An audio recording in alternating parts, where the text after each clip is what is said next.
एक दिन ऐसा हुआ कि मेरे पति ऑफिस से घर आए तो वे अपने एक दोस्त को भी साथ लाए थे। सर्दी की शाम थी, इसलिए मैंने खाना भी जल्दी बना लिया था। मेरे पति जिस दोस्त को लाए थे उसे मैं पहले से जानती थी। उसका नाम राकेश था। मेरे पति और उनका दोस्त राकेश हॉल में सोफे पर बैठ गए। फिर मैंने दोनों के लिए चाय बनाई और चाय देने गई। इसके बाद दोनों चाय पीते हुए बातें करने लगे।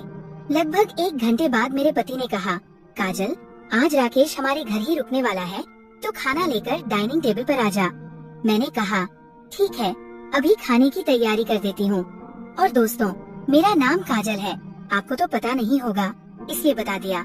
और दिखने में मैं ऐसी हूँ कि आप जैसे लोग मुझे देखकर बस वाह ही निकालते हैं, तो आप समझ गए होंगे कि मैं कैसे दिखती हूँ। फिर मैं खाना लेकर हॉल में टेबल पर रखा और दोनों को खाना परोसकर मैं भी वहीं उनके साथ खाने बैठ गई। दोनों अपनी ऑफिस की बातें कर रहे थे। और हाँ दोस्तों, मेरे पति का नाम मिलन है। थोड़ी देर में हम तीनों ने खाना खा लिया। फिर मेरे पति ने मुझे पीने का सामान लाने को कहा। आपको लग रहा होगा कि खाना खाने के बाद पीने का, तो मैं बता दूं, हमारे अहमदाबाद में कभी भी पीने का चलता है। जब मैं पीने का सामान लेने गई तो मेरे पति ने फिर कहा, काजल सुन, साथ में शतरंज का गेम भी ले आ।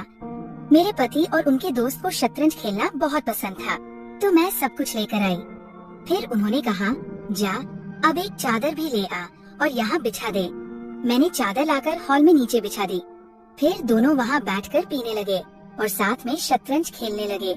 जैसे जैसे गेम आगे बढ़ता गया, दोनों का पीना भी बढ़ता गया और दोनों को नशा चढ़ने लगा। फिर दोनों कुछ भी दाव पर लगाने लगे। तब राकेश ने मेरी तरफ इशारा करके मेरे पति से कुछ कहा। मैं वही थी और उनकी गेम देख रही थी। जब उसने मेरी तरफ इशारा किया तो मैं थोड़ी देर चुपचाप खड़ी रही। फिर मैंने अपने पति को साइड में बुलाया और समझाया, देखो, मैं तुम्हारे दोस्त राकेश को कबड्डी नहीं खेलने दूंगी। मेरे पति ने कहा, ऐसा कुछ नहीं होगा, क्योंकि मैं राकेश को जीतने ही नहीं दूंगा, तो टेंशन मत ले। फिर राकेश और मेरे पति मिलकर शतरंज का पहला राउंड शुरू हुआ। मेरे पति ने शतरंज सेट करना शुरू किया और देखते देखते गेम शुरू हो गया। मैं बहुत घबरा गई थी, क्योंकि मेरी इज्जत दांव पर थी। मैं अपने पति के पास बैठकर गेम देखने लगी। थोड़ी देर में पहले राउंड में मेरे पति जीत गए। तब मुझे थोड़ी राहत मिली कि चलो, मैं बच गई। मेरे पति ने कहा, देखा, मैंने तुझसे कहा था ना कि मैं राकेश को जीतने नहीं दूंगा। तुझे मुझ पर भरोसा नहीं था, लेकिन काजल, मैं इस गेम का बहुत पुराना खिलाड़ी हूँ। मैं आज तक नहीं हारा। तब राकेश बोला, ऐसा है मिलन, अगर तू ऐसा है तो चल एक बार और खेलते हैं। इस बार अगर मैं हारा तो मैं तुझे अपनी कार दे दूंगा, और अगर तू हारा तो तुझे पता है मुझे क्या चाहिए। उसकी बात सुनकर मुझे बहुत डर लगने लगा, क्योंकि अब मैं समझ गई थी कि वो अपनी हारी हुई गेम जीतने के लिए नहीं, बल्कि मेरे लिए खेल रहा है। उसकी आंखों में साफ दिख रहा था कि अगर वो जीता तो आज मुझे हबक लेगा। वो धीरे धीरे मेरी तरफ देखकर स्माइल भी दे रहा था, लेकिन मेरे पति को ये कुछ दिख नहीं रहा था। उन्हें तो बस राकेश की कार सपने में दिख रही थी कि जल्दी से मैं राकेश की कार जीत लूं। मेरे पति ने राकेश से कहा, राकेश चल, मुझे ये डील मंजूर है। मैंने बहुत कोशिश की अपने पति को रोकने की, लेकिन मिलन ने मेरी एक न सुनी और दोनों ने गेम शुरू कर दिया। मैंने दोनों के लिए तीसरा ग्लास पीने का बनाकर दे दिया। वो पीते हुए खेलने लगे। इस बार मुझे और ज्यादा डर लग रहा था, क्योंकि अगर इस बार मेरे पति हार गए तो मुझे राकेश के साथ कबड्डी खेलना पड़ता। दोनों खेलते खेलते 20 मिनट हो गए। तभी अचानक राकेश खुश होने लगा, क्योंकि उसने शतरंज में ऐसी चाल चली थी कि अब मिलन का जीतना मुश्किल था। और आखिर में वही हुआ।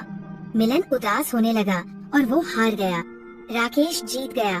मुझे समझ आ गया कि अब राकेश मुझे खटला कबड्डी खिलाने वाला है। फिर राकेश मेरी तरफ देखकर स्माइल देते हुए बोला, भाभी जी, अब आप अपना काम शुरू करो। मैं वहाँ बैठी बैठी अपने पति की तरफ देख रही थी और सोच रही थी कि अब क्या करूँ। तभी मिलन ने मेरी तरफ देखकर हाँ करने का इशारा किया। फिर मैं वहाँ से उठी। राकेश और मेरा पति दोनों मेरे सामने ही बैठे थे।